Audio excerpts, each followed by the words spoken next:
Pak Jokowi, apakah persoalan ijazah palsu ini menjadi bagian yang didiskusikan dengan Pak Prabowo? Kita tidak pernah, dari kami yang hadir tidak mencoba melihatnya, tidak satu pun menyampaikan terkait dengan ijazah Pak Jokowi. Tetapi, ada tapinya. Kemudian dalam tapinya, pembicaraan itu terbetik gitu, kita jangan membicarakan sesuatu masalah di Republik ini, hal-hal yang menarik menyedot energi yang kegunaannya sedikit, karena masalah kita besar di depan. Belikan kesempatan dulu. Betul Pak Susno kan ada di sana. Anda kritis terhadap Pak Jokowi saja? Saya tidak kritis Pak Jokowi ya. Kalau pribadi saya saya tidak mewakili Pak Abraham, tidak mewakili Pak Said Didu, saya diri saya. Yang saya gunakan, patokan saya adalah standar yang berlaku, yaitu standar hukum ya. Dalam segala soal. Nggak ada urusan dengan Pak Jokowi, apa non Pak Jokowi? Saya dengan Pak Jokowi secara pribadi saya kenal, dengan Pak Prabowo secara pribadi saya kenal, tapi sepanjang hal-hal yang berkaitan dengan masalah hukum, kalau saya anggap salah, kalau hukum menganggap salah, bukan saya ya. Kalau hukum menganggap salah, saya salahkan. Tapi kalau hukum menganggap itu benar, saya benarkan. Jadi bukan nggak ada kaitan Pak Jokowi. Jadi tendensius dong Bung Ade nih. Nggak, dia katakan kan bukan saya kan. Kan yang hadir semua di sana Pak Susno. Termasuk Pak tapi Susno. kan saya nggak bilang gitu ya. Tidak, Pak betul. Susno, stop.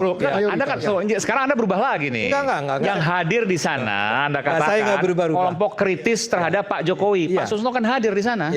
Benar juga dia katakan. Jadi kalau kita dengar pendapat-pendapat itu ya, ada yang kritis terhadap Pak Jokowi, ada yang netral. Jadi beragam ini. Karena kami yang hadir itu bukan dari satu Saya mau tanya Pak Susno dulu.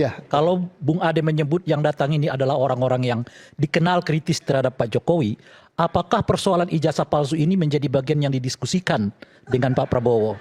Kita tidak pernah, dari kami yang hadir tidak mencoba melihatnya, tidak satu pun menyampaikan terkait dengan ijazah Pak Jokowi. Tetapi ada tapinya. Kemudian dalam pembicaraan itu terbetik gitu, kita jangan membicarakan sesuatu masalah di Republik ini, hal-hal yang menarik menyedot energi yang kegunaannya sedikit, karena masalah kita besar di depan. Dan itu kata Pak Prabowo maksudnya. Itu kata Pak Prabowo kan? Walaupun tidak secara eksplisit, tapi yang hadir di situ tahu bahwa itu membicarakan soal ijazah. Ya, ke arah ke sana. Nah, artinya ini pendapat seorang presiden yang sangat bijak. Kenapa? Bayangkan kalau seorang presiden mengomentari perdebatan yang sudah berlangsung sekian tahun ini, misalnya Pak Prabowo mengatakan ijazah itu begini. Kayak apa, meledak dia. Betul. Dan disitulah bijaknya Pak Prabowo. Saya sebetulnya sedang kasih preteks, pendahuluan, sebelum saya mau memuji Pak Prabowo nih. Saya adalah orang yang memang mendukung Pak Prabowo, tapi dulu saya adalah orang yang pernah bilang kritis. Jangan pernah dukung Pak Prabowo. Baru belakangan saya menganggap bahwa orang ini oke juga. Ya teman-teman, reaksi Prabowo, pilih fokus isu nasional, bukan polemik ijazah palsu Jokowi. Nah, ini adalah pengakuan dari Susno 2J ketika mereka bertemu dengan Presiden Prabowo di Istana Negara, teman-teman. Prabowo yang memberikan satu hal bagi mereka, bahwa fokus di isu nasional bukan polemik ijazah palsu Jokowi. Nah, artinya bahwa harusnya segera diselesaikan kasus ini, supaya seperti yang disampaikan oleh Pak Prabowo, bahwa harus fokus di isu nasional tersebut. Nah, apakah ini tanda-tandanya nantinya akan segera dilakukan pembuktian terhadap ijazah Pak Jokowi, apalagi kubu dari Roy Suryo CS itu telah menggugat pasal-pasal yang menjerat mereka di Mahkamah Konstitusi, teman-teman.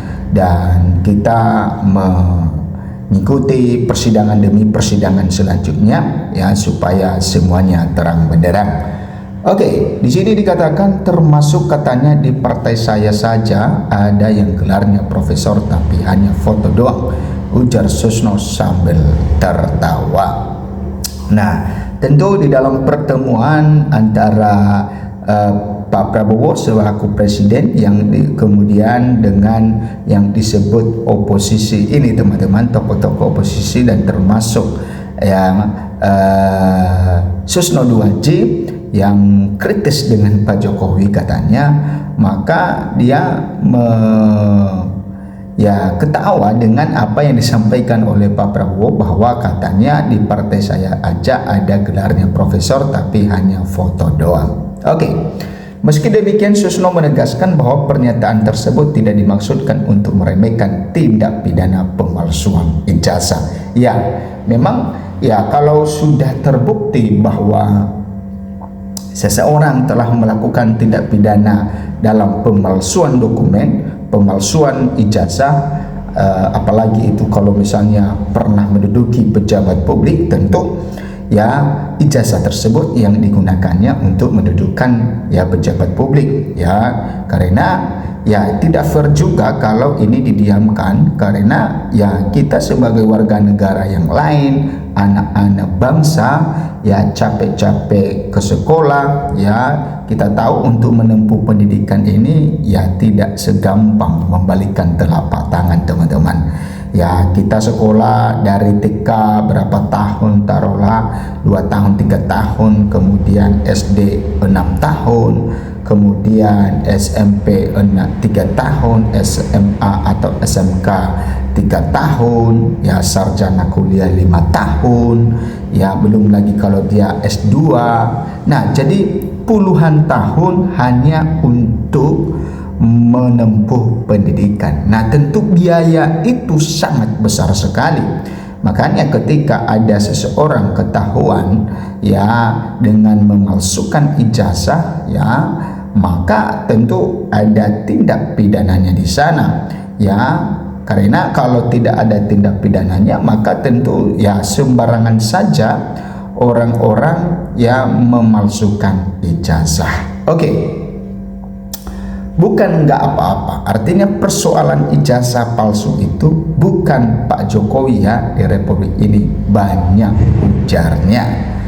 Oke, kalau dicari mungkin nggak muatlah di penjara kalau mau dimasukkan semua sambungnya. Nah, 3 faktor ancaman global dan masa depan negara. Oke. Kita lihat apa yang disampaikan oleh Susno 2J terhadap pertemuannya dengan Pak Prabowo Subianto.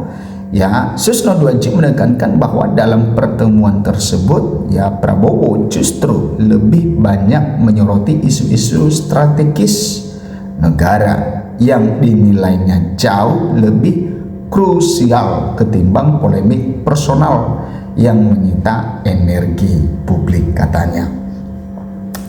Nah, teman-teman kita singgung sedikit, tapi artinya beliau itu masih banyak masalah negara.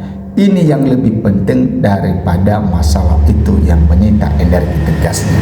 Ya makanya teman-teman ya banyak juga masyarakat yang heran dengan kasus ini, sangat berlarut-larut sekali, tidak ada penyelesaian, bahkan transparan pun sangat sulit sekali. Kita tahu ya bagaimana KPU transparan terhadap dokumen publik itu sampai Bonatua Selalahi menggugatnya, melawan mereka di pengadilan ya, dan hasilnya ya karena Bonatua Selalahi menang, istilahnya benar ya, sehingga dia menang dalam hal itu karena memang ijazah para pejabat itu adalah dokumen publik. Ketika publik mempertanyakan itu, ketika publik menanyakan itu, nah mau tidak mau harus transparan. Nah tentu kita tahu bahwa KPU beberapa waktu yang lalu menyembunyikan 9 item di ijazah Pak Jokowi, sehingga ya disitulah kita melihat bagaimana transparan dari KPU ini. Ya ada apa? Kenapa mereka bisa tidak transparan hal yang demikian? Ya, sehingga harusnya dari awal mereka menunjukkan ijazah, memberikan ijazah itu dengan data yang lengkap. Tapi setelah digugat baru memberikan data yang lengkap. Artinya bahwa ada apa dengan hal itu? Ya harusnya transparan. Nah disitulah menambah wawasan kita ya bagaimana transparan di negara kita ini, ya apakah sesuai dengan standar atau masih belum. Oke, kemudian kita singgung sedikit, tapi artinya beliau itu masih banyak masalah negara. Ini yang lebih penting daripada masalah itu yang menyita energi tegasnya. Oke, teman-teman, Purnawirawan Jenderal Bintang 3 itu juga mengaku terkesan dengan paparan Prabowo terkait tantangan global yang dihadapi Indonesia ke depan. Saya melihat kenegarawannya itu ya, dia paparkan kita masalah ini menghadapi perang dunia ketiga loh, ungkap Susno. Pernyataan tersebut menurut Susno memperlihatkan bagaimana Prabowo menempatkan isu nasional dan global sebagai prioritas utama dalam kepemimpinannya. Nah, kasus ijazah palsu. Sebagai informasi, kasus tudingan ijazah palsu Jokowi hingga saat ini masih terus bergulir.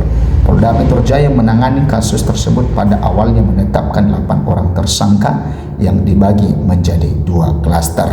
Ya, klaster pertama itu ya tinggal 3 orang lagi teman-teman ya, karena Egi Sujana dan Damai Hari Lubis sudah mengajukan restoratif justice sehingga tinggal 3 orang lagi.